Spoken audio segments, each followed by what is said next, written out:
சனியின் சங்கடங்கள், சாபங்கள், தோஷங்கள் இது போன்ற பாதிப்பிலிருந்து நீங்கள் விடுபடுறதுக்கு இது போல் செய்தால் போதும்.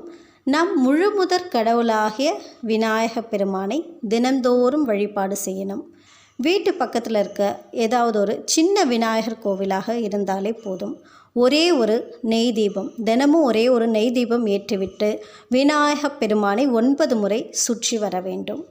உங்களுக்கு தெரிந்த ஏதாவது ஒரு விநாயகர் மந்திரம் சொல்லலாம்.